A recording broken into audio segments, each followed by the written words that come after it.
a thousand times subhanallah, a thousand times alhamdulillah. So I thought this was eye-opening.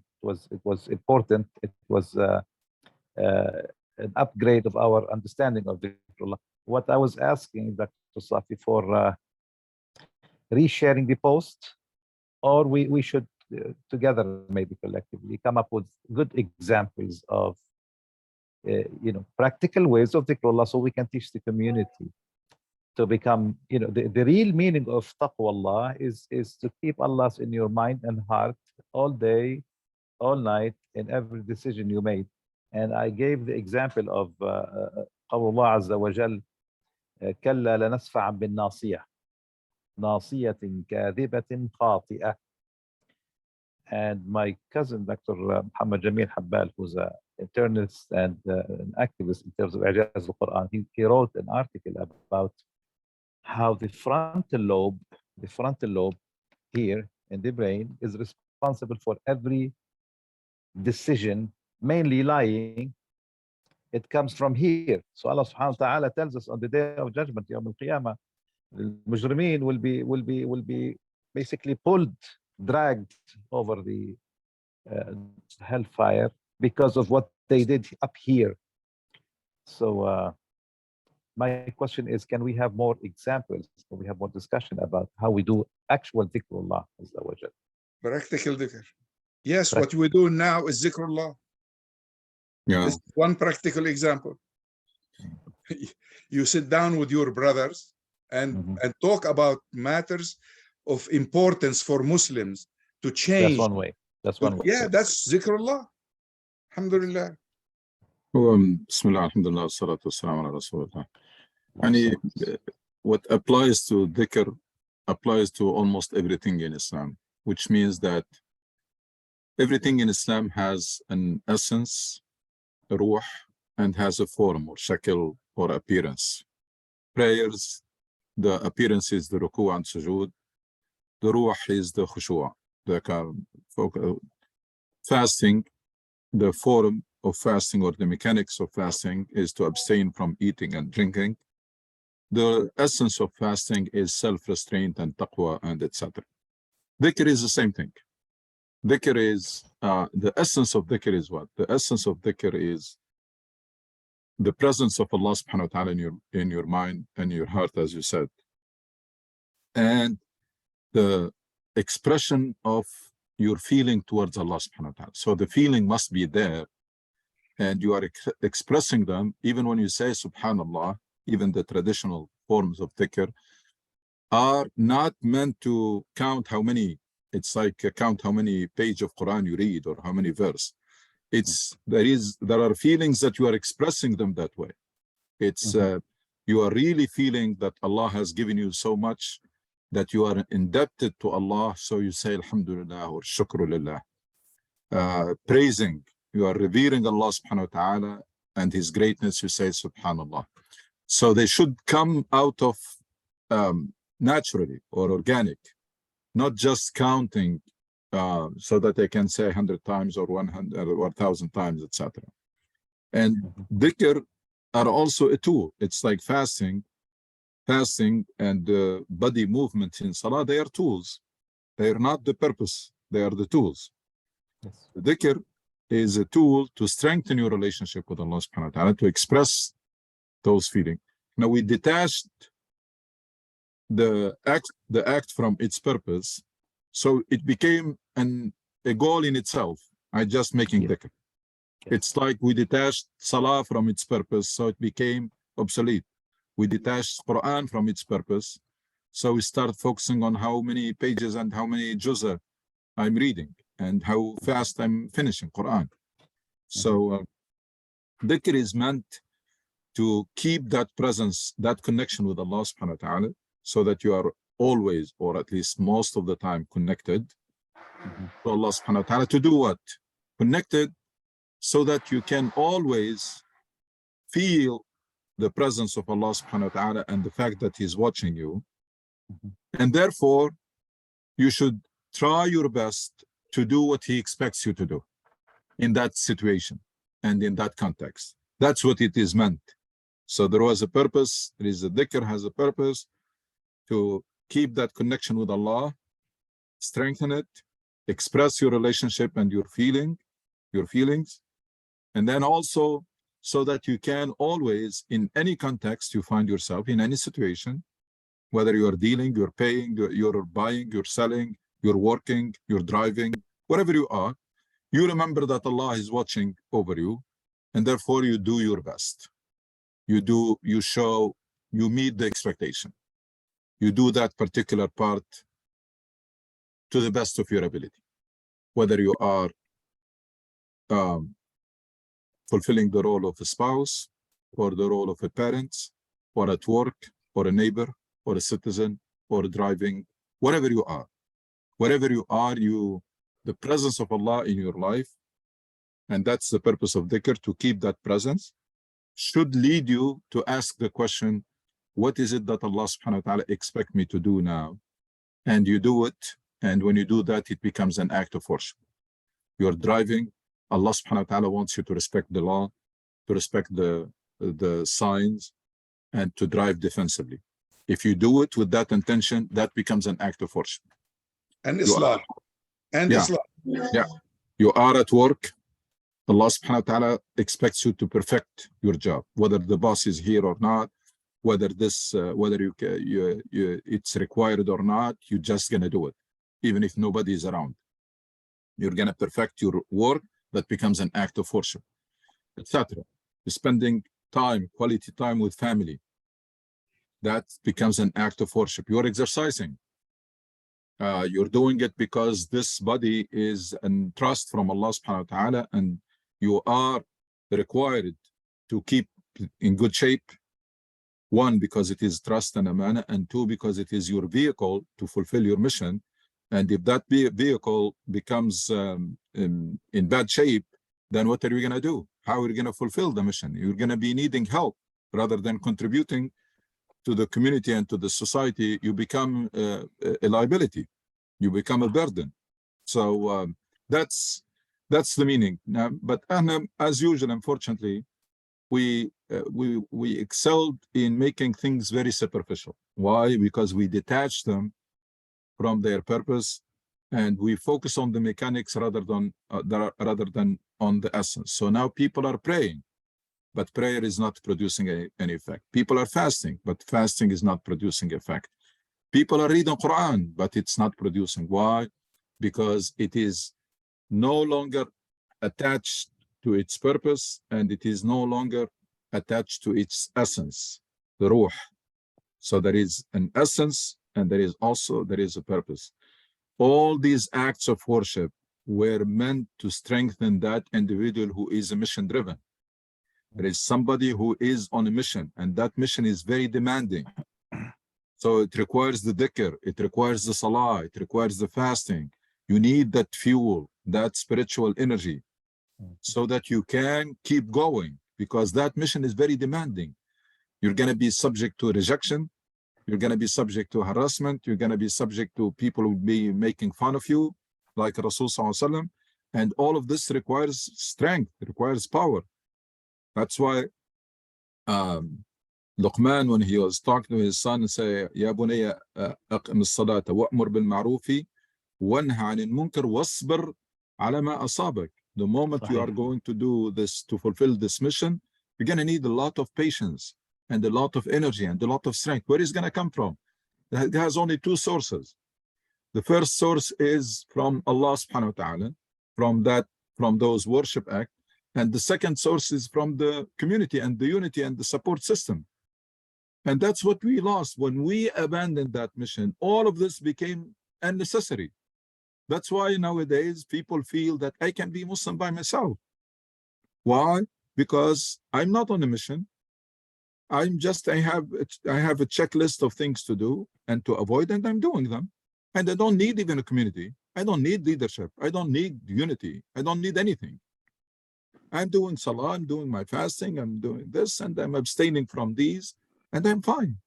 So we really reduced that great religion of ours, which is a message of change and the mission of change and transformation of individuals and communities and societies and the whole world, we reduced into a short list of tasks of do's and don'ts that an individual can do by themselves without any need for anything. For even this spiritual development is not needed anymore, because the spiritual development was meant for people who are on a mission, who are exhausted during the day, fulfilling that Amr Ma'ruf and Nahi Anil Munkar and Da'wah and advocacy, etc., so that they need to recharge their batteries.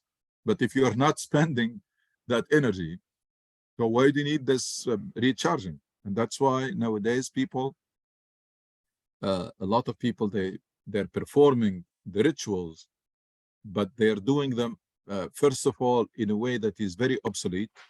It's a routine, something that you want to get it out of the way, something that you have to do. And many people, unfortunately, they do it just for one reason, which is to avoid punishment. I mentioned, I think here or so one day I said, if you tell Muslim nowadays to come to a Muslim, say you're not going to be thrown in hellfire, probably they will stop praying. So I mean, why should I pray? So I'm praying for this reason. So if you guarantee me that, then okay. But the companions and the Prophet ﷺ, with the proper understanding, that guarantee of Jannah made them do more. So when the Rasul ﷺ was told, why you're doing this while you are forgiven all your sins, said they should be more grateful. That's a reason for me to be more thankful and grateful, not a reason for me to stop. So you can see the huge difference between the mission-driven people who are looking for the Quran to come to give them guidance and to give them the strength they need, and they go for a prayer, and the Prophet will tell Bilal, "Arihna biha," like Quran says, "Wasta'inu bis-sabri was-salah." Seek help in prayer and in patience, because you are on a mission that was too heavy even for mountains. إن عرضنا الأمانة على السماوات والأرض والجبال فأبين أن يحملنها وأشفقن منها. It's a huge and very taxing and humongous mission that you are embracing, and it requires all of that energy and all of that dhikr, etc. You can see that was nice paradigm, very much connected. The pieces are connected. We broke that paradigm, and then everybody picked some pieces and made their own version of Islam. It's a lot of work that needs to be, so that we can really reconstruct that beautiful piece of art of Islam, in which all the pieces are connected, and it produces those kind of individuals who are really difference makers, civic leaders, people who are who have great impact on their environment. Yes, Brother Safi. Let me reinforce what you're saying by borrowing an example from my consultancy business as a business consultant. And I have 50 years of experience in that. Actually, many Muslims today might understand superficially what you're saying when you say you should be mission-oriented. Many businessmen didn't understand the business plan we're giving them. When we were giving them a business plan, they paid for it, but they didn't know how to implement it because they didn't understand what mission means. In Islam, when I perform my prayer, that is part of the mission, and it should make me closer to my defined objectives. If I don't know what my objectives are, then neither salat, nor saum, nor any act of worship will bring me closer. So why should they mean anything to me other than I don't want to be punished? That's why I'm doing that. Yeah. So I think, let me give you a practical example. President Kennedy, I mean, I was around when he declared the program to send a man to the moon. And before that, we had the Soviet Sputnik. And when it flew over the United States, it was beeping, beep, beep, beep. And every American in where I was living started building a nuclear shelter, although that, I mean, they were so scared. Then President Kennedy came with the project to build, to get a man on the moon by a certain time. One day, he visited NASA, and it was a newer agency. It was brand new. He walked in with a group of people, his consultants, and they saw a guy sweeping the floor. He asked the guy, "What are you doing in NASA?" He said, "I'm making a better surrounding so the scientists can put a man on the moon," and gave him the date. Mhm. This is a mission-oriented person. Until a Muslim knows specifically what his mission is in his own mind, not hearing it. No, here it should be inside his brain. Until then, we will have superficial worshippers. Mhm. Mhm. And I thought this should add some practicality. So maybe we need to start giving them what is the final objective is and how you get closer to it in language of today. Oh, somebody is making some funny noise here. So maybe they didn't like what I'm saying. No, no, Anyway, no. we should put it in a practical way, and use today's language, not the Quranic language necessarily, nor the Hadith language. Today's language, practical language, that they will feel it's part of their life. It will enrich their life here on earth as well as in the hereafter. So we need to write a business plan for Muslims to live by, in a sense. Thank you. I thought That's true. That's true. I want to add something is it's what we have been saying is not just for the individuals. I mean, individual Muslim will not be transformed except with a mission. Make no mistake about it. If you have all the Muslims in the world, the 2 billion Muslim plus, they start praying and worshiping, this superficial worshiping, nothing is going to change in the Muslim world. Nothing. So it's not about adding more people, bringing more people to the mosques and having more mosques and having more people praying. The version is defective. The version is very superficial. It does not transform individuals, right? So that's for individuals. For community, because that's how Rasul ﷺ transformed his people. Rasul ﷺ came to people who were living very empty life, living with no purpose in life, with no mission. And he gave them a purpose for life. So they are living now for a reason, for a purpose, or for a mission. That's what transforms individuals.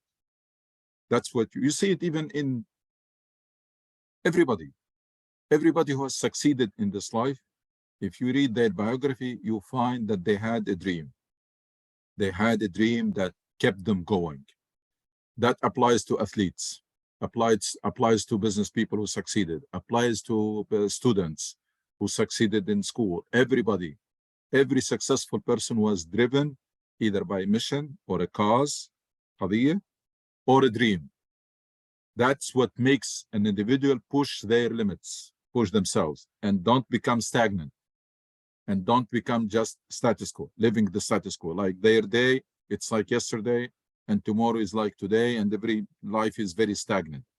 What will keep them going and pushing themselves and pushing their limits is a cause, qadiyya, mission, or a dream. And that's what Rasul ﷺ did. He implanted this in Mecca. Before they knew how to pray or fast or anything, he made them believe that they are on a mission, or he committed them to a mission. Even though that Rasul ﷺ was not using this term of mission and vision, etc., but that's what it was in the minds of the companions in Mecca, which is that they became on a mission, or they embraced a mission. And that mission in simple terms was that to fulfill the purpose of Allah, infad muradillah. That from now on, I'm not going to be living for myself. I'm going to do the work of Allah. I'm going to find what Allah expects from me. I'm going to do it. So that put them in a journey of learning, because the purpose of Allah, muradullah, you have to understand it. Or the plan of Allah that you're going to execute, you have to understand it. So that's knowledge. that puts them in a plan of learning more about Allah's purpose and then doing more to fulfill it. And as they're doing more, they require this rituals, these worship, and this fiqh. Why? Because someone to be, it's like those, you know, those players, they usually are subject to very strict diet and very strict way of life, so that they perform on the in the game and or in the Football field. Yeah, on the field. It's the same thing. You are on a mission, so Allah gave you these exercises, these spiritual exercises, and then He forbidden things that can be harmful. It's like the players, they will forbid things from forbid them from eating certain things or doing or staying late at night because they want them to perform in the field. So the rituals and the fiqh, they came to support that person who is on a mission. And that person, once the mission clicked, they became on a journey of learning more and doing more, learning more and doing more, and then get that spiritual support and also get the focus by adapting to the halal, abiding by the halal and haram, so that they don't get distracted. That's how I see it. Nowadays, even communities, though what Brother Safi was talking about, that's for individual, but even communities. Look at any success stories, any success story of a nation, you will find that they were driven by a dream or a mission that was shared dream or shared mission. Like the people of Turkey or the people of Malaysia or the people of Singapore or South Korea, at certain point in time, they believed in their country becoming like this. What happened later, what turned to what became a reality, it was a dream. It was a dream in the mind of a leader, maybe, who was able to sell it to the masses. So it became the dream, the shared dream of the masses. Look at any liberation movement. Look at any liberation movement and see how they were able to liberate their country from occupation. You will find that society at certain point in time believed in independence, and that became a shared dream that digged out all of their energy and sacrifice until that dream became true. The state in which those nations were, you can see it in Palestine today. If you did not see that in those countries in the 50s or 60s, when they were fighting or resisting occupation, you can see the state of Palestinians today. Palestinians today are very divided. There is people secular and religious and all kind, but they are unified by a cause. They are unified by a cause. Everybody is contributing from their own angle. Whoever can do something, those who are in academia, those who are in charity, charitable work, those who are, everybody is having that cause and waking up in the morning, always asking themselves what I can do to advance this cause, to push this further. So whether it is an individual or it is a community or nation, etc., this unity and mobilization, which are requirement for every success, unity and mobilization, state of mobilization, people are mobilized and unified. That state can happen only by shared common cause, shared vision or shared dream or a mission, and unified leadership. And if you have these two, any community will be unstoppable. Any community that rallies around shared mission or dream or cause and unified leadership, it becomes unstoppable. And nothing short of that is going to make it. So that's why I personally don't spend any time wasting any time following the politics in the Arab world and in the Muslim world. It's useless. It's what you call hors sujet, the French, they said. خارج الموضوع. Why? Because unless we can produce that state of mobilization and unity around a dream, nothing is going to happen. Nothing is going to change. The regime is going to go, another regime is going to come. Nothing is going to change. You're going to still continue to be a country that is not truly independent, and a country that is not really advanced. Going to still continue in the same way we have been for decades now. The only way you can make that jump is by people buying into a vision, and that vision becomes a shared one, and people, they see that it is worth the sacrifice. How people resisted occupation, that's how they did it. Just watch any documentary on any liberation movement. The Algerian is a very good example. How they accepted occupation for so long, and then when they decided to end it, everybody was making a contribution. Young people were in the mountains fighting. Families were supporting the wounded people and giving them like food. Women were giving their jewelry. Everybody, whoever can do something, they contributed to the cause. And that's the only way. There is no other way to change individuals or change communities and societies except through that state of mobilization and unity. And I will conclude by read or ask about the story of every Muslim community in this country during the time they were building the mosque. You will see that state of mobilization and unity. So people will forget about madahib, nothing. They forget about Arabs and non-Arabs, and then nothing. All of this is gone. Why? Because they have a dream. They are praying in the basement of a church, or they're renting a place, and their dream is to have their own Islamic center. And then when they see that prototype for the Islamic center, it makes them so motivated. And everybody was doing whatever they can.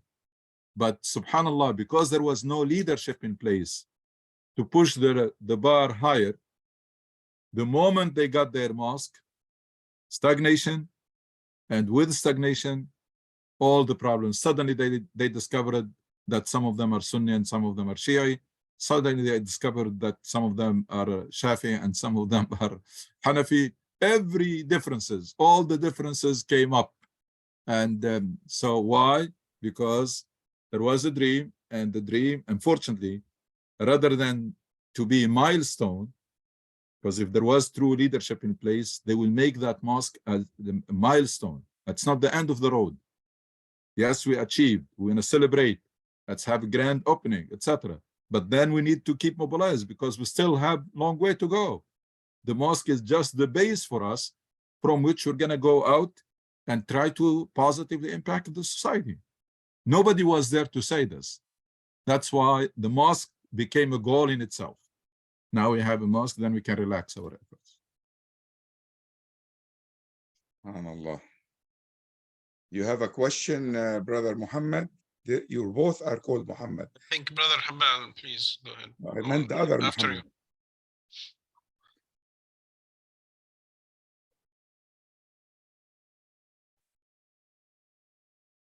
Mute, you're on mute. You are on mute. I'm sorry. Okay. The mission of Islah, this is not something we chose. I believe that Allah subhanahu wa ta'ala meant that for us from the beginning. When the malaika, when the angels ask, أَتَجْعَلُ فِيهَا مَنْ يُفْسِدُ فِيهَا وَيَسْفِكُ الدِّمَاءَ قَالَ إِنِّي أَعْلَمُ مَا لَا تَعْلَمُونَ. The mission was meant by Allah from the beginning for us to be Khalifa, a representative of Allah subhanahu wa ta'ala.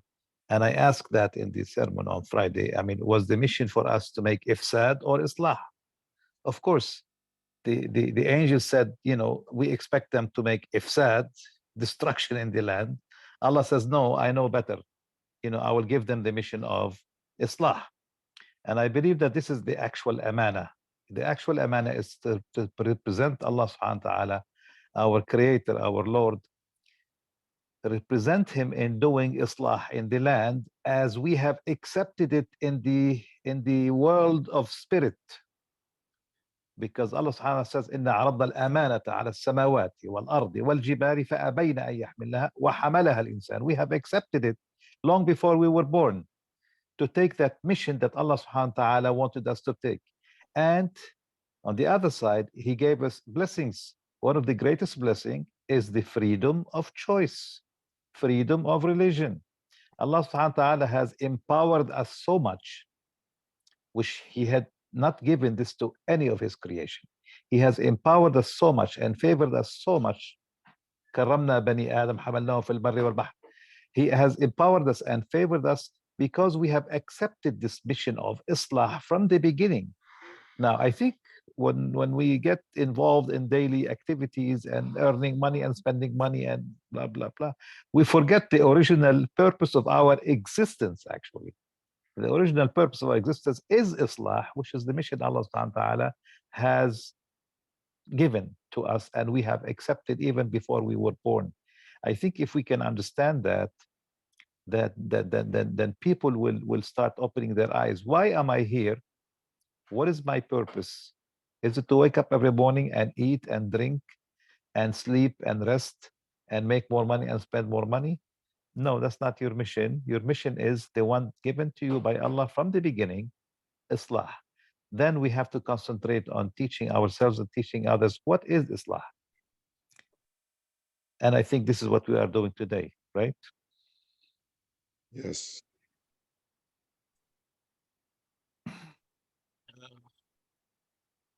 I think it's my turn. Well, you hear the great stuff about the mission, about the Islah, about all that. But I'm looking at there is a barrier that has been created with time after the golden ages. To me, golden age is the age of Sayyidina Muhammad. Then the one after the Khulafa Rashidin, that's the golden age. Because the Muslims used to have the ability to look at Islam as their own. They don't have to follow somebody. Of course, there are small issues. Sometimes it's very hard to understand. You go to people who are specialized. But the problem that we have today, when I go to the masjid here or any masjid, you talk about an issue and they said, I have to ask the Imam. And the Imam will go and ask what? The madhab. He is Hanbali, he is Shafi'i, he is Hanafi. So we are kind of chained by these barriers. So there is something preventing us from moving forward, from using all of our potential. We cannot come up. I mean, you see Muslims with PhD, but when you talk to him, he's great in his maybe his science, his field or something. But when it comes to Islam, he's like the 12-year-old boy who doesn't. I mean, he knows very limited thing, and he said, "Oh, this is what I know. I have to ask the Imam." And the Imam, as I told you, he is not most likely. The Imams will go to the book, and this book was written 500 years ago. So we have a problem with madhab, and madhab is a school of thought that became like it's not just understanding of one person. The followers, the problem is not with the madhab. Imam Abu Hanifa came up with a methodology, and it's great. Imam Shafi'i came up with a different methodology. It's great. I mean, you may agree or disagree. You may have evidence that this what Imam Shafi'i did right or wrong. You can measure it to the Quran and the correct Sunnah. But the problem is the followers. The followers who just took this methodology and just jailed themselves, cornered themselves within this methodology.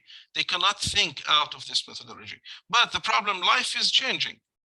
After 100 years, we have problems we did not have before. How are you gonna use this methodology to solve a problem? Or not the methodology, even the opinions. You go to what Shafi'i said about this, and you just follow that, or you try to expand that sayings of Shafi'i on something that happened 100 years, maybe 100 or 200 or maybe 1,000 years. So what we have, the madhahib, is in a way, it's not a good. It's like a sign of decline. It's not a sign of improvement or a sign of renaissance. hadara, or I would say civilization. I mean, up in the civilization. So now, if we limit ourselves to four madhab, or there is madhab Ta'ifa, Shi'i, and Sunni, then the same problem. You are born and you find yourself you are a Shi'i, and you have to do this and this and this. And people look at you within this perspective, with this eyeglasses. So this is a problem. We need to, I think at one time we need to change these madhab, or break these barriers and tell the Muslims, okay, you are Muslim and you have to follow the Quran and the Sunnah. Of course, you understand, you study what our previous scholars, and we, of course, we have all the respect to them, but we cannot limit ourselves to their opinions. In a continuous, life is continuous, problems are continuous, and we cannot have understanding that was frozen. What happened is we are freezing our brains in a limited, in a changing life. That's why we cannot keep going and have like better goals in life. That prevent us from moving forward. Allah. It's Jazakallah khair. It's a combination of things. By the way, what you have been mentioning is exactly the heart of the Salafi ideology. What you were refuting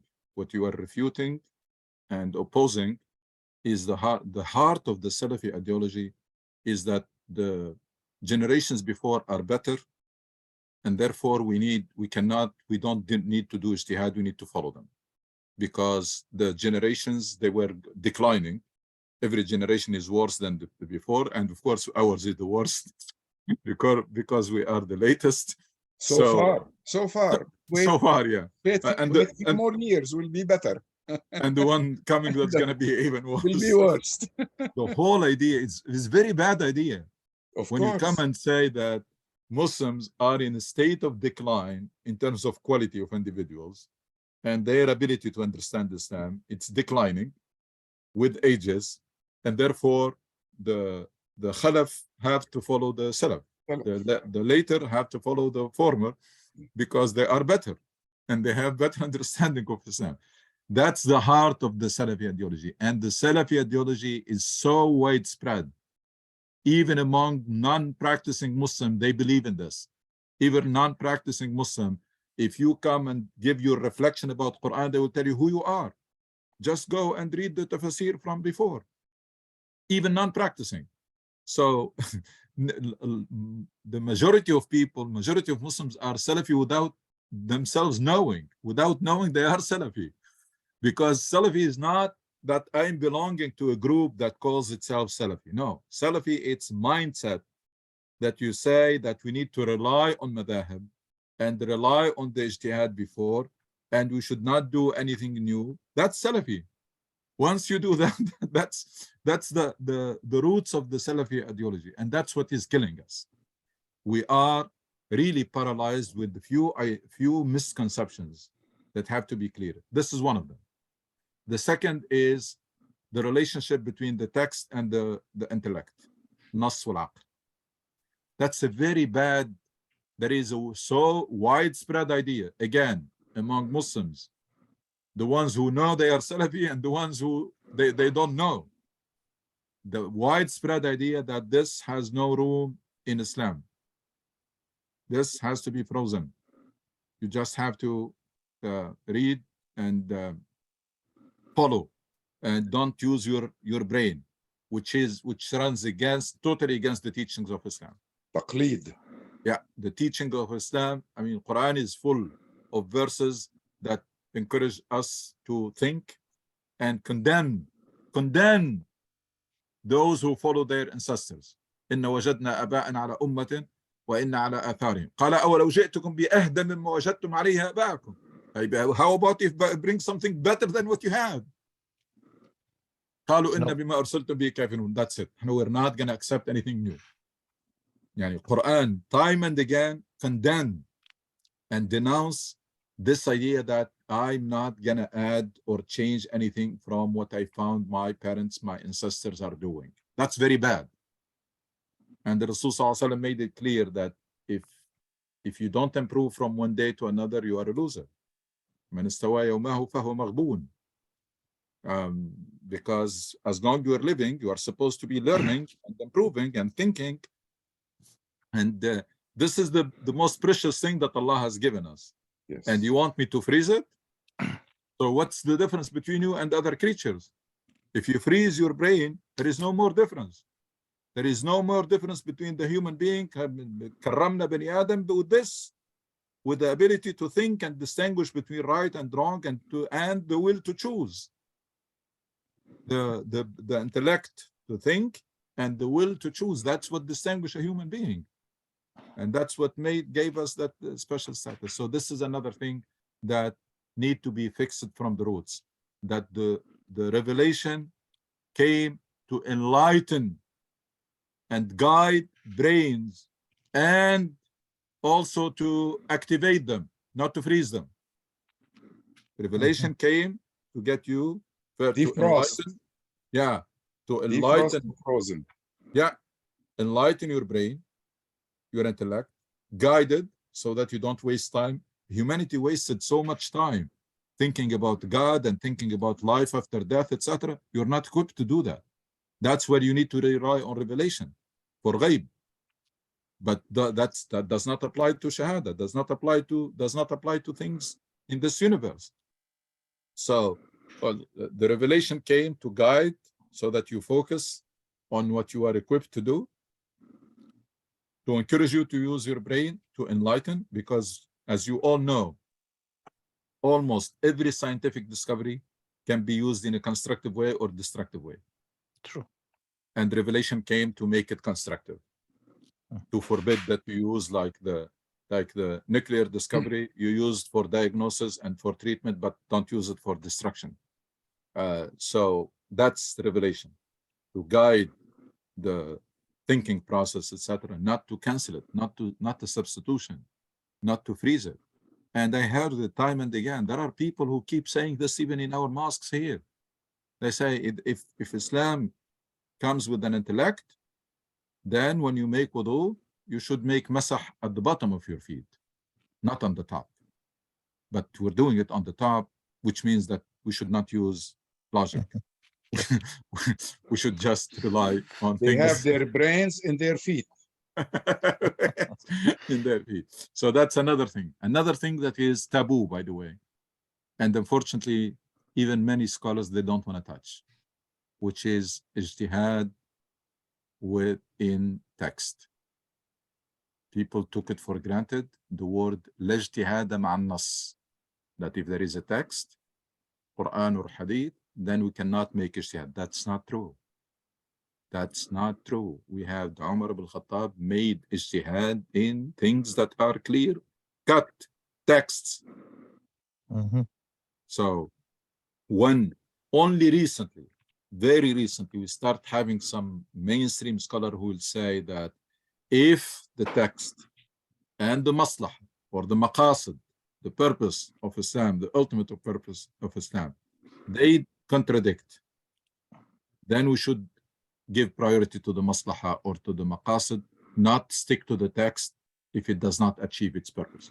And that's what Umar al-Khattab did when he suspended the punishment for the stealing, because it does not fulfill the purpose. It's the context does not allow for that to fulfill the purpose of justice.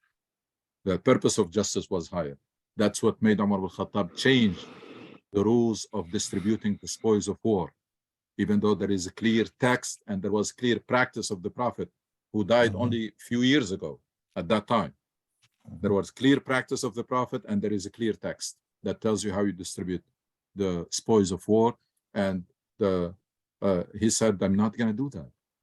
I'm not going to distribute the two empires, the Roman Empire and the Persian Empire, on the soldiers. It's not going to happen. Soldiers will get salaries, and this is going to go to the treasury.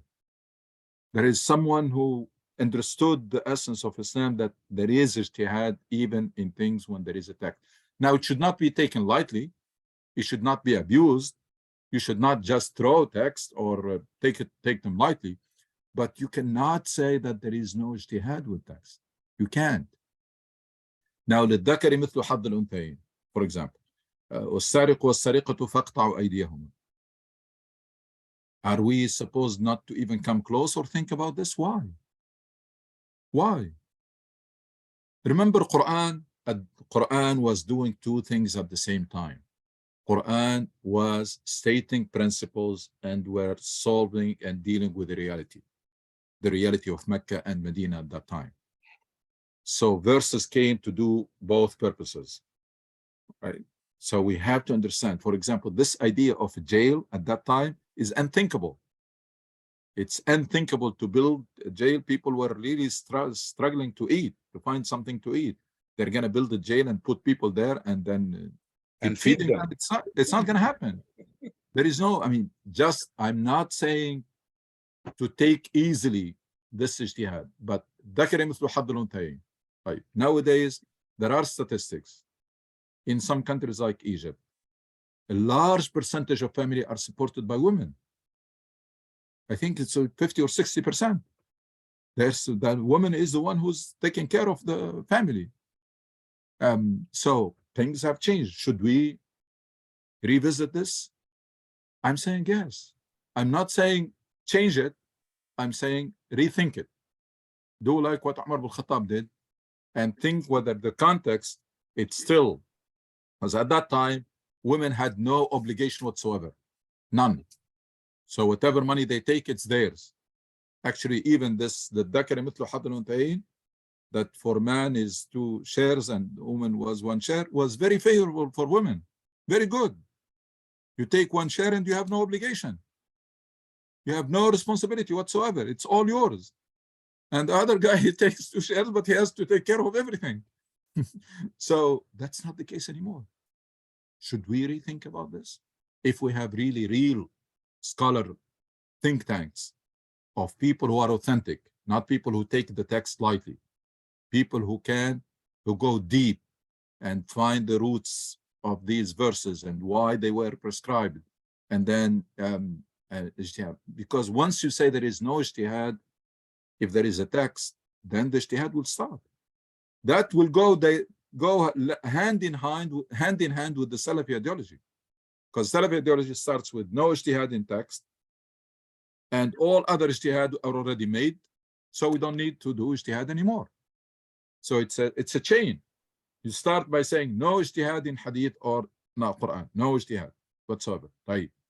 The remaining ijtihad was done by the madhahib. So we just need to rely on those madhahib and stop thinking at all.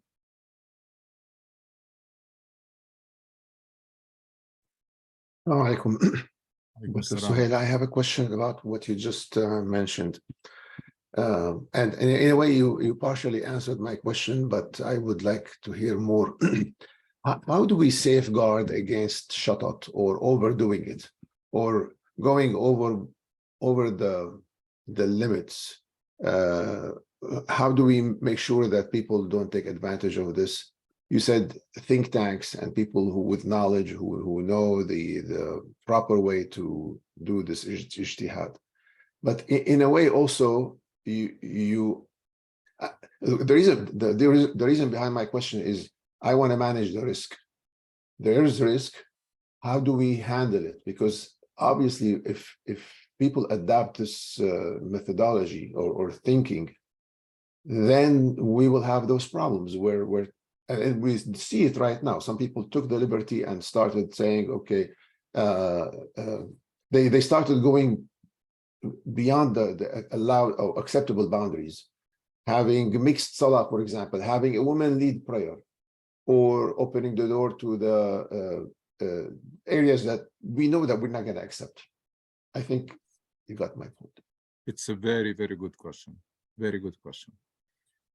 That was the original motivation for people to freeze ijtihad, which is to avoid risk and to avoid excesses, to avoid excesses. Unfortunately, the intention was great, but they did it backfired, because the most effective way to deal with bad ijtihad is by promoting good ijtihad, not by stopping ijtihad at all. Exactly. Because the best way, actually, when you stop ijtihad, when you fail to provide answers to people's questions and solutions to people's problems, you open the door for the excesses. The reason some young people were attracted to terrorist organization, because we failed to provide them an attractive version of Islam or something that is reasonable. So it's exactly the other way around. Number one, there is no way we can avoid the risk completely, because those who are committing excesses, they are doing it anyway. They're not waiting for our permission. And they are they are capitalizing on our failure to keep Islam relevant and fresh and renewed. And therefore, they're providing alternatives. So they're filling a void. They're filling a void or a vacuum that we should not have left it. We should not have left this void and vacuum. So that's one thing. So the best way to avoid risk or to deal with the wrong ijtihad is by promoting the good ijtihad. That's conceptually. Now, practically, how do we do that? If we revive this mission-driven Islam and this maqasid-driven Islam, the Islam that is centered around a mission of Islah and centered around Tazkiyah and Islah and centered around the ultimate purposes of Islam. And then we promote the idea that ijtihad is meant to come up with ways to achieve the ultimate purposes while respecting the thawabit, the constant, as much as possible. It's not like to throw those thawabit. No, it's you are driven. There is a mission that we want to find the best way to fulfill it. That's what the think tanks I mentioned, that's what should be focusing on. We have a mission that we need to figure out the best way to fulfill it in the United States, which is going to be different than in another country. Every country is different. Every context is different. In some countries, there is a freedom. In other countries, there are no freedom. In other countries, there is occupation. The mission of Islam will be fulfilled, will take different format and different forms in different contexts. So how do we fulfill it?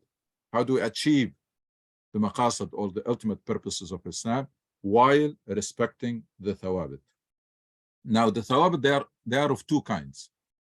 There are the thawabit of ibadat, and these are not going to change under any circumstances. There is nobody will be in this thing that we are promoting. Nobody is gonna revisit wudu or salah or 5 times prayers or fasting in Ramadan or etc. or Hajj, etc. That's not. This area is not subject to ijtihad. This area was really what do you call? Actually, we overdone ijtihad. They did too much ijtihad, because until now we're still producing books that talks about fiqh tahara and fiqh wudu and fiqh ghusl and fiqh ibadah and fiqh salah, etc.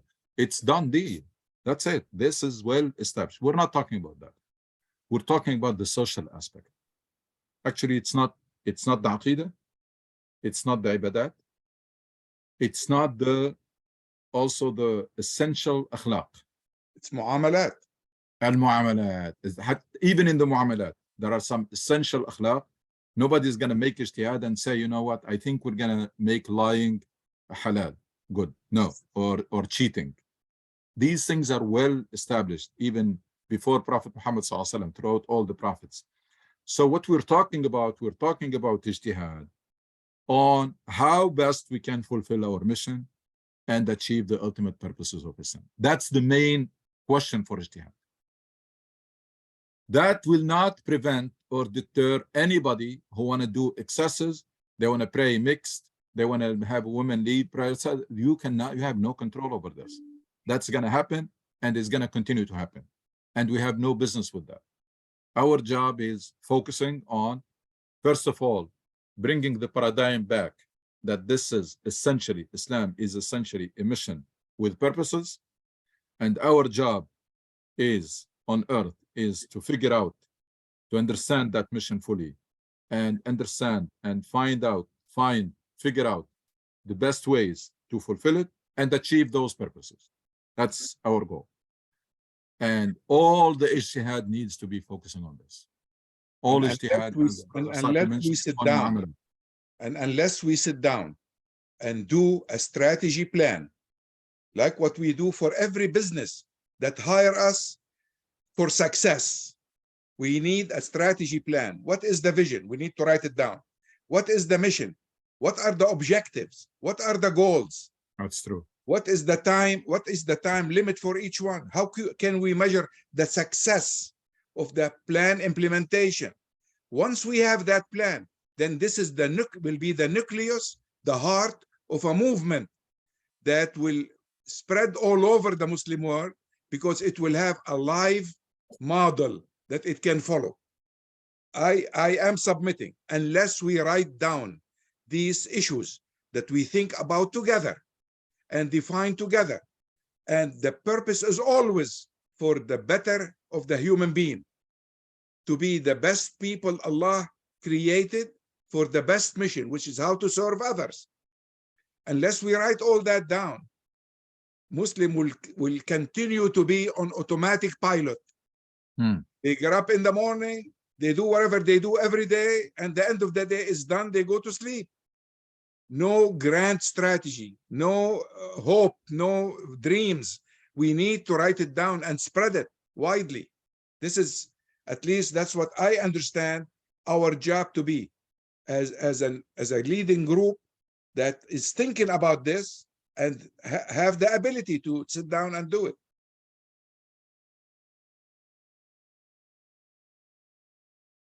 There is a question from Brother Ayman on the chat.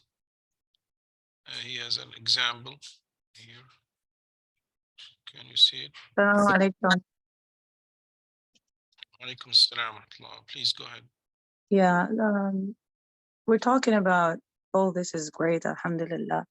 But how we, like the brother before was talking about sitting down all and have a plan and then execute it. So when I don't see anybody's like, you know, we're talking, yeah, but we did not go to the phase of planning or the phase of, first of all, sitting down and listening to each other.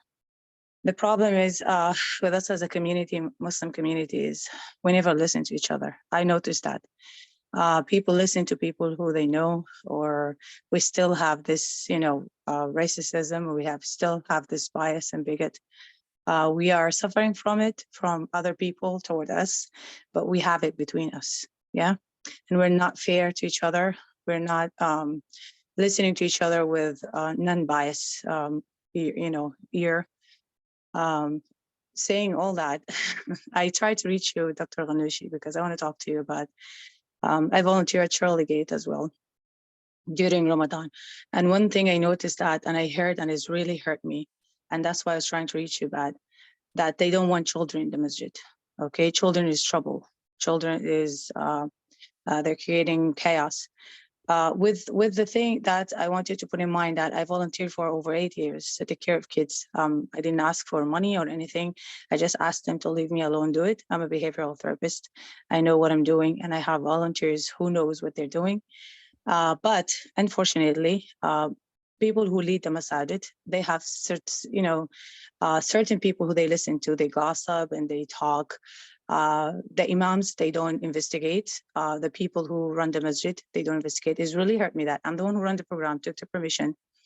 They didn't even come and ask me that, what is the problem going on? They heard something from people they know, and they think those people are going to be honest all the time, but they're investigating, they're creating problems, and they're actually jeopardizing our future Muslims, the children. Masjid without children means we don't have a future generation. And when you have somebody who is willing and able to do a program, and to sit down and take the time out of their time. I have family, I have work, I have everything.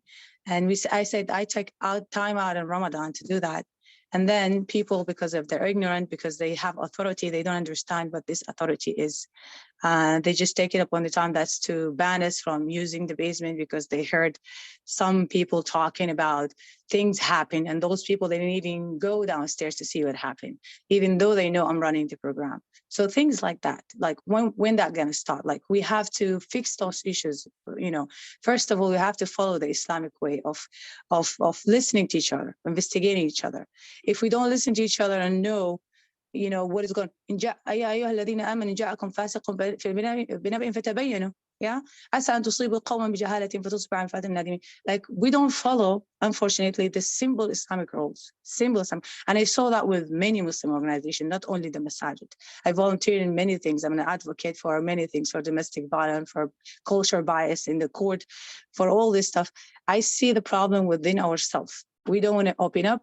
We don't want to be part of the community. And we don't want to open up to each other and forget the differences, where we come from, the countries we came from, the ideology or the culture that's preventing us from actually seeing Islam the real way. It's not just that we have an issue with mixing culture with Islam. This is a bigger problem, and then bringing that mindset of back home to the Masajid, to, this area. We don't accept, like you say, the ijtihad or the thing. People have just one brain. When I tell them, like, even when I tell them, like, did the Prophet ﷺ did that?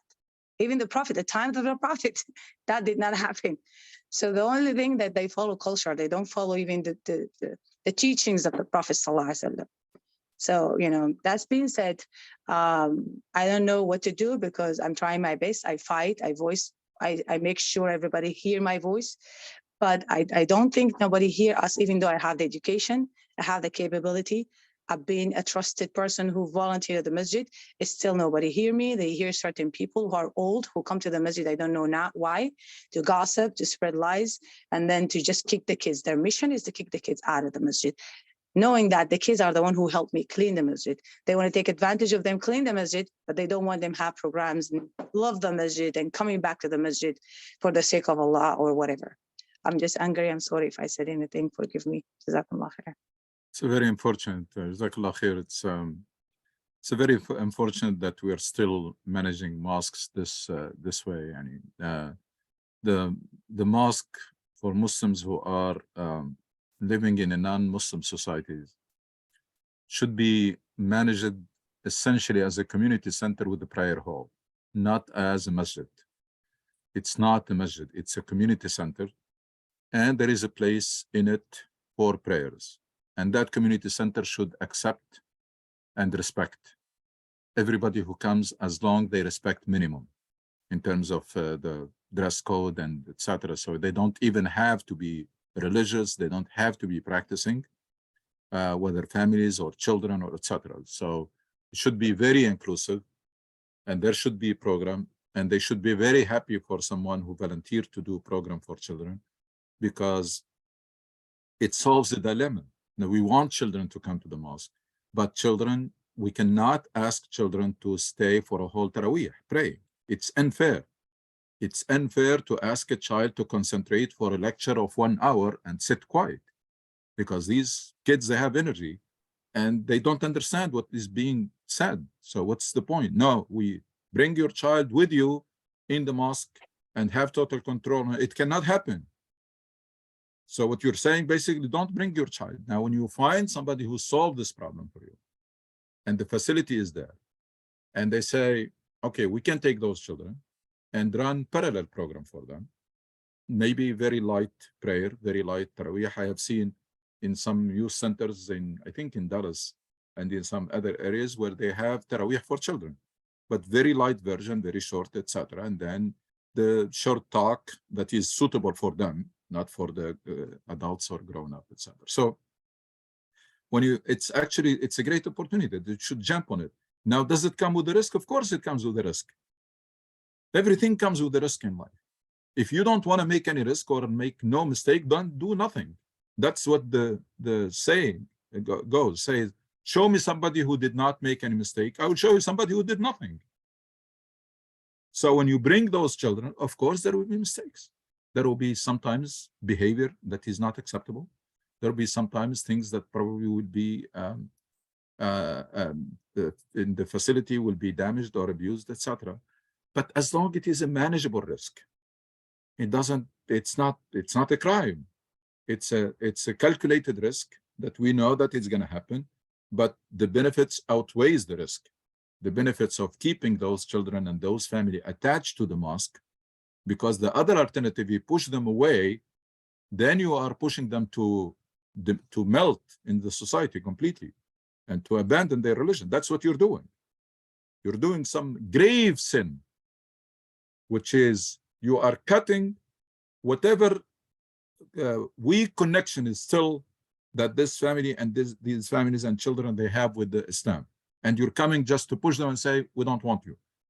You are not welcome, and we don't want you because you don't fit a certain profile or of the way you look or the way you behave. That's extremely bad. Now, to be practical, just let me know the details, the specifics, and I will do my best, because what you said, the Muslim community, and I dedicated few khutbah for this.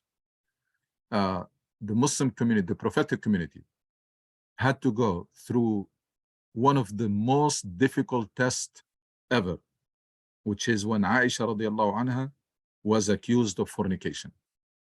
The wife of the Prophet, the daughter of the second man, the Abu Bakr as-Siddiq and the first Khalifa, was accused of the most heinous crime, especially in that culture, in that society, especially. And the whole community was in turmoil. Allah subhanahu wa ta'ala did not reveal Quran because Allah wants them to learn this lesson once and for all, and to learn this lesson the hard way. Community remained in turmoil for a whole month. And there is a whole page in Quran dedicated to this. In addition to the verse that you mentioned, sister, from Surah Al-Hujurat, there is a whole page in Surah An-Nur. The second page in Surah An-Nur is dedicated to this. Very harsh language was used against the prophetic community. How you allow rumors like this to spread amongst you without ascertaining the truth, without investigating, how do you accept this, regardless of from where it comes? And subhanallah, it's an amazing blueprint. If Brother Safi can pull the verses from Surah An-Nur and read them, please. It's an amazing blueprint on how you deal with rumors. The first thing is to reject it. لولا إذ سمعتموه ظن المؤمنون والمؤمنات بأنفسهم خيرا وقالوا هذا إفك مبين. You come and tell me so and so, this Muslim man or woman or etc. That's what they did. Say no, it doesn't happen. Our community is better than that. First thing, that's what you should do. It's giving you a manual on how to handle this. First thing is what? Rejection. Second, the person insists. If they insist, then you ask for evidence. لولا جاءوا عليه بأربعة شهداء. If they don't bring witnesses and evidence, Allah called them liars.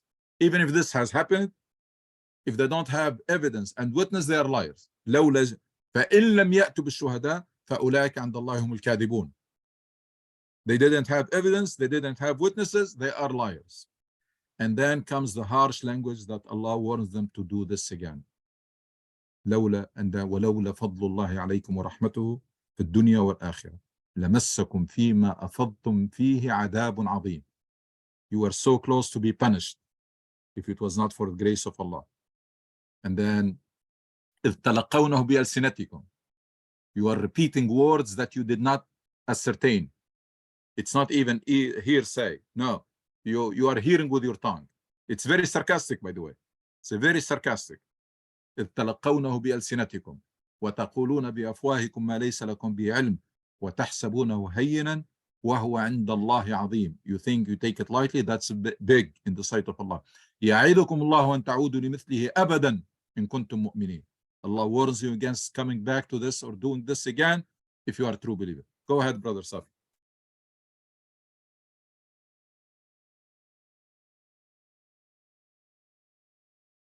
No, you're muted.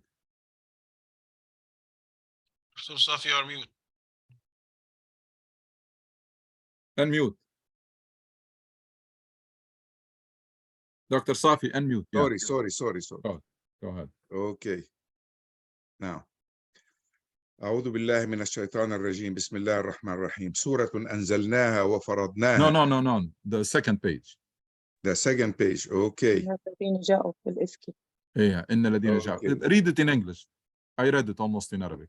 Yes, you did. Yeah. Read it in English. I don't have it ready right now in English, and it's going to take a few seconds to find it. I think this is keep happening everywhere in the communities.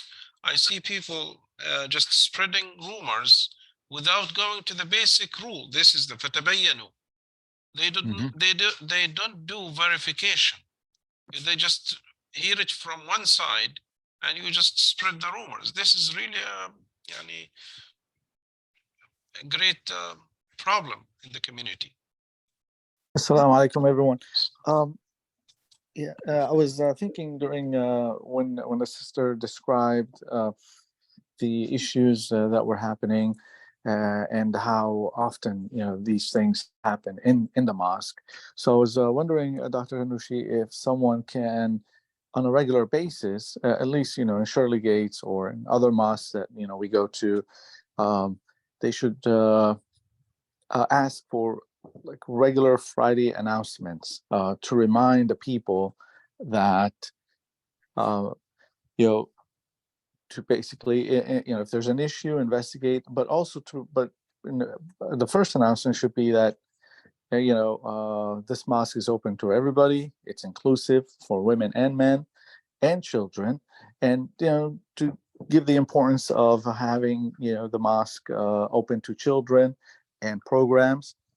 And then follow that announcement with another one saying, if there are any issues that you hear of, investigate, because we as Muslims should investigate, trust but verify, and don't follow rumors.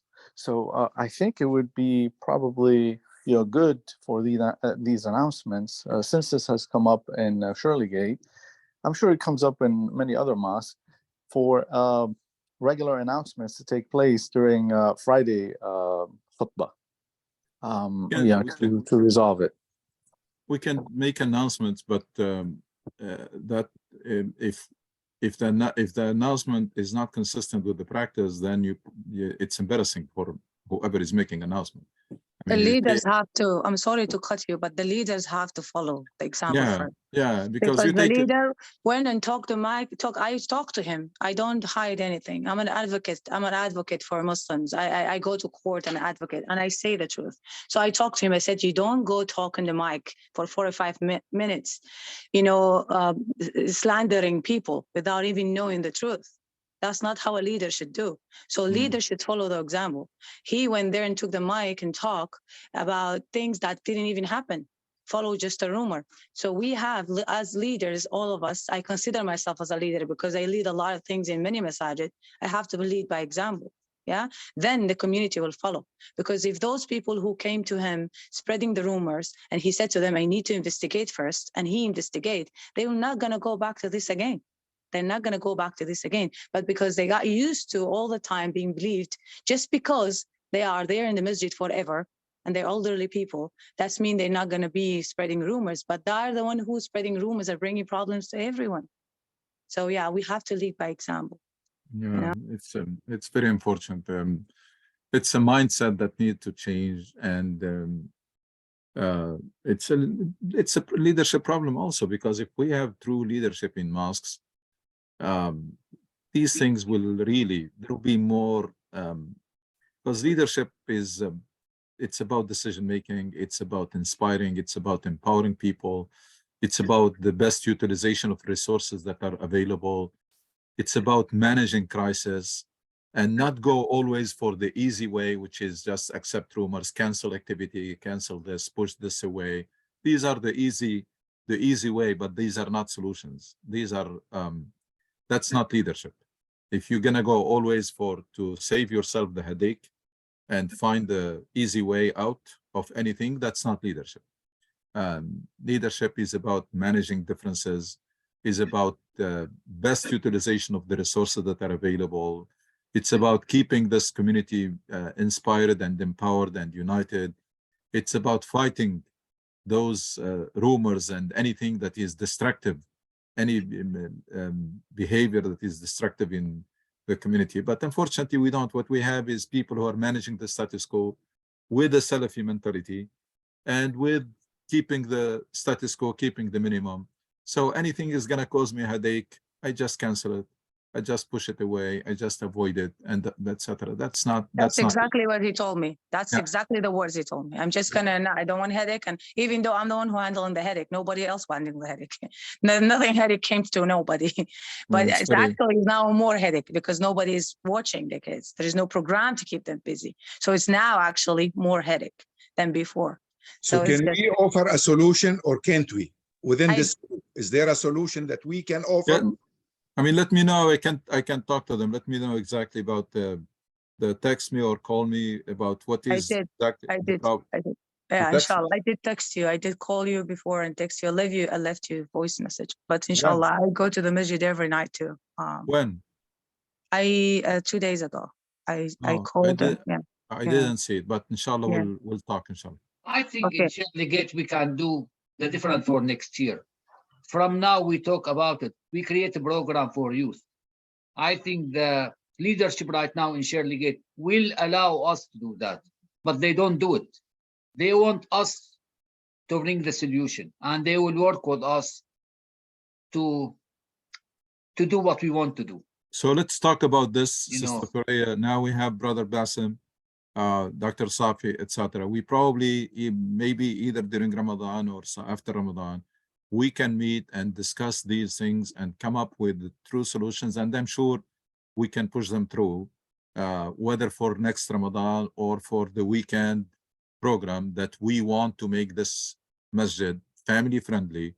We want families to come in the weekend so that adults will go and listen to halaq or whatever, but young children will go and do something else, do Yes. something that is more suitable. That's for what them. we do at Mass. I run the family circle at Mass and I bring Okay. speakers and I have programs for kids. And that's what I did for Sherligate. I've been doing it for years. Nobody knows about it because I don't want to talk about it, whatever. It's for the sake of Allah. But I brought the solution. I'm not the person who like to talk without No, solution. we'll try Yeah. inshallah to whatever Yeah, but obstacles. the mindset of the leaders should change and they should trust the people who's there in the community that's trusted.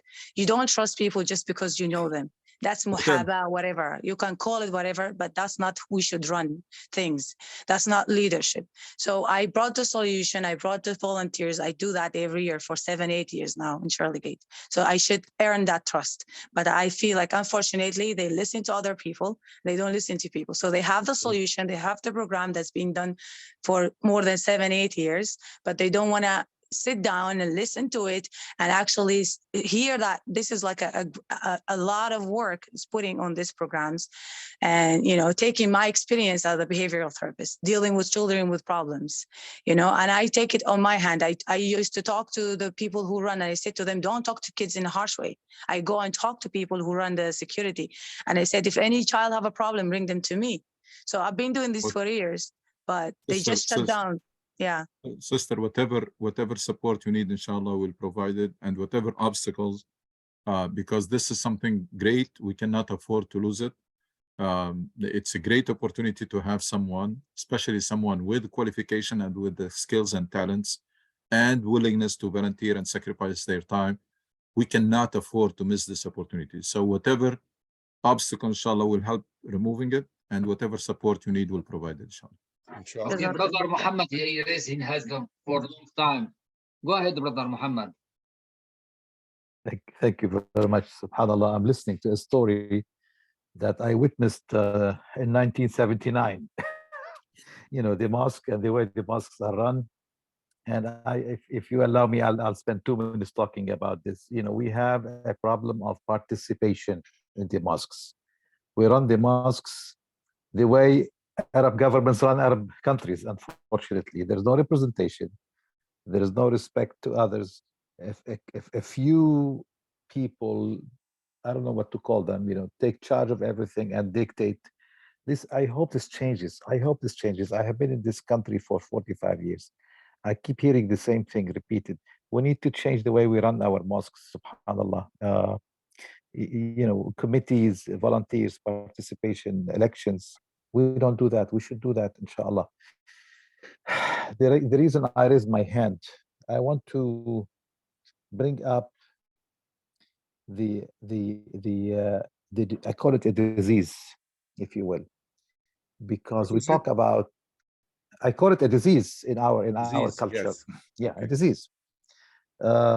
And I hope nobody misunderstands what I'm going to say now. There is a widespread concept. It's called Al-Mahdi al-Muntazar in our cultures. Sunnis and Shias. Maybe Shias more than Sunnis. To me, it's delegation.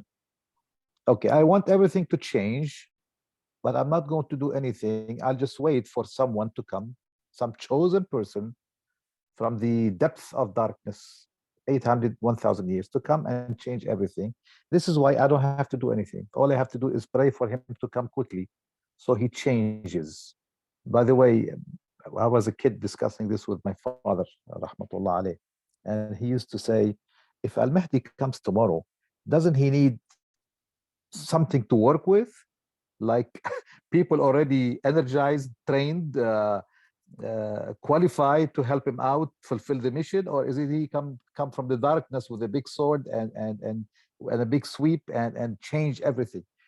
For ages and ages, our ummah, we talk about the Salafis, and I appreciate Dr. Ghanouchi, you know, basically pinning all the problem on the Salafis, but we have other things happening in our culture. I call it delegation.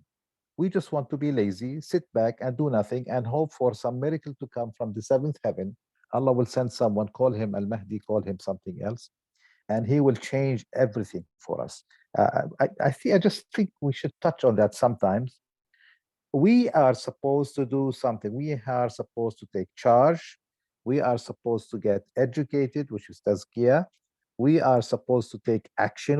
If there is something called Al-Mahdi, which I'm really not sure personally, if there is something called Al-Mahdi that will come and change everything for us, we should be preparing ourselves and training ourselves to be his soldiers so he can succeed. But many Muslims in our cultures would rather just sit back and make some dua at night or in the morning for Allah to come and do things for us. And Allah subhanahu wa ta'ala said it clearly in the Quran, لا يغير الله ما بقوم حتى يغيروا ما بأنفسهم. Subhanallah, we read it maybe every day, but we don't want to understand it. This is part of the problem we are trying to solve. Am I right? You know, we don't want to change anything, but we are hoping for Allah to bring something from above and change things for us. I love what was mentioned about leadership and vision. Countries like Singapore, countries like Korea, countries like Japan and Germany. I think we need, this is what we need. We need true leaders with vision, with a plan. And I thank Dr. Safi, I thank Dr. Ghanouchi for bringing all this up. We need to format this into something very clear and sell it. We need to fight, I call it delegation, which is basically laziness and hoping for someone else to do the job rather than us doing something. We need to touch on this issue. I hope you agree with me on this. Jazakallah khair, yani, for sure, inshallah, we'll come back to these, but you're right. We have a mission that we have abandoned. Ijtihad is demanding, so we relied on the previous work. Future work, Mahdi Muntazar will take care of it. So basically, it's the do nothing. The conclusion is do nothing. Everything that is you're supposed to do, we found a way. Our failure, blame it on others. Conspiracy. Our crisis, deny them or justify them. Our duties, delegate them. Yeah. The ijtihad is your duty of every generation and every community. So we relied on work that was done hundreds of years ago. So it's all leads basically to do nothing. It's very important. We're going to conclude, please, with the verses, whether Dr. Safi or Sister Thuraya, whoever is ready, go ahead, please. I can read them, inshallah. Yeah, read them, please. Yeah. Those who brought forward the lies are a body among yourselves. think it's not to be an evil to you. On the contrary, it is good for you. To every man among them will come the punishment of the sin that he earned, and to him who took on himself the lead among them will be penalty grievous. Just a second. Oh, These are the grievous. ones. These are about the ones who spread the rumors. Go ahead. Yeah. Why did not the believers, men and women, when you heard of the affair, put the best construction on it in their own minds and say, this means the charge is an obvious lie? This is the first line of defense. That's Yeah. the first reaction of Muslims when you hear something bad about members of the community, is to say, no, that did not happen, shouldn't, could not happen. Go ahead. Why did they not bring 4 witnesses to prove it? When they have not brought the witnesses, such men in the sight of Allah stand forth themselves as liars. That's Where- the second line of defense. If they insist, then you ask for evidence witnesses. They didn't bring witnesses, they are liars. Were it not for the grace and mercy of Allah on you in this world and the hereafter, a grievous penalty would have seized you in that you rushed gullibly into this affair. This is Behold- part of the harsh language I was talking about. Yeah. Behold, you received it on your tongues and said out of your mouth the things of which you had not knowledge, and ye thought it is to be a light matter, while it was most serious in the sight of Allah. Mhm. And why did ye not, when you heard it, say, it's not right of us to speak of this? Glory to Allah. This is a most serious slander. Mhm. Allah doth diminish you, that you may never repeat such conduct if you are true believers. And These are the verses, yeah. Yeah. And I mean, it took that incident, major incident, in the building of the prophetic community to go through that test, so that Muslims forever learn how they handle rumors and how they handle information. And yet, you see this still happening. It There's took an ayah also I want to read about الذين يحبون تشييع الفاحشة. Those who love to see scandal published, broadcast among the believers, will have a grievous penalty in this life and the hereafter. Allah knows and you know yet, and you know not. Yeah, because when you spread these rumors and they become normal, the standard of akhlaq in the community goes down. That's what it means. When you keep spreading those bad rumors about people, the standard, they become normal, and therefore the standard of the character in the community will go down. It took that incident and 1 page in the Quran. It took the Battle of Uhud and a few pages in the Quran to establish the idea of shura, consultative leadership, and to establish the idea that this world is governed by rules that are not biased toward Muslims, that the help from Allah is conditional, and if you don't qualify for it, then you are on your own, even if the Prophet is amongst you. Yet we are not learning those lessons. It took those incidents and pages in the Quran for us to learn those lessons once and for all. And yet people still no consultative leadership.